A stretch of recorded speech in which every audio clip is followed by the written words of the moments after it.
तो चलिए आज इस गहन विश्लेषण की शुरुआत करते हैं एक ऐसे मुद्दे से जो मतलब पिछले कुछ दिनों से ना हर जगह छाया हुआ है। 2026 की सबसे चर्चित फिल्म धुरंधर द रिवेंज। बिल्कुल। और जानकारी के हमारे स्रोत हैं न्यूज़ पोर्टल्स जैसे TOI, the Hollywood reporter, HT और ऑफ कोर्स यूट्यूब रिव्यूज और रेडिट थ्रेड्स। सही कहा।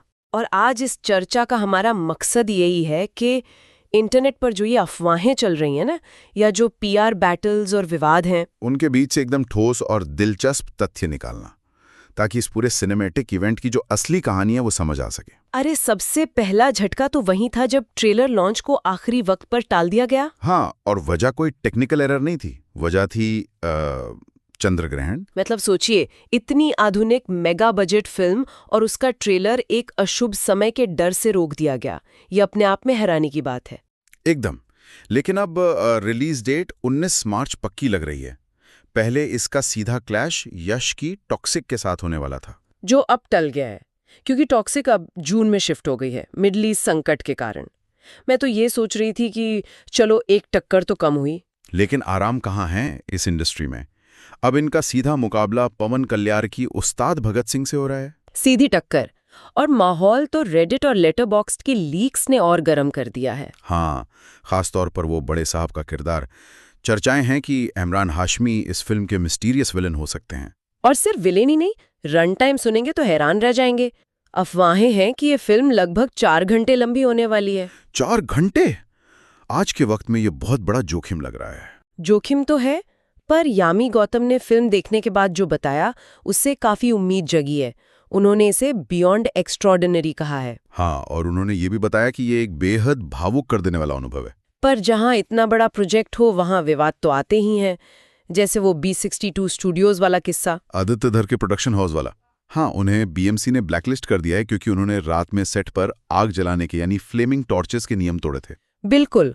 और लड़ाई सिर्फ सेट तक सीमित नहीं है, इंटरनेट पर जो चल रहा है वो तो एक अलग ही दिशा में जा रहा है। सही कहा। और यहाँ पर हमारा काम किसी का पक्ष लेना नहीं है, बल्कि जो हो रहा है उसे निष्पक्ष रूप से बताना है। YouTube पर ध्रुव रथी ने एक वीडियो बनाया जहां उन्होंने ट्रेलर की हिंसा को सीधे आइसिस जैसा बता दिया, और इसके तुरंत बाद एक्टर रणवीर शोरी ने उन्हें फेक कहते हुए आरोप लगाया कि ये सब फिल्म को सबटाज करने की एक सोची समझी साजिश है। दोनों तरफ के अपने तर्क हैं, पर इससे ये जरूर दिखता है कि एक अकेली फिल्म किस तरह से पॉलिटिकली चार्ज डिबेट शुरू कर सकती है। इसी माहौल को देखते हुए शायद रामगोपाल वर्मा ने इस पूरे क्लैश को इंटेलिजेंस वर्सेस डम्बनेस का नाम दिया है।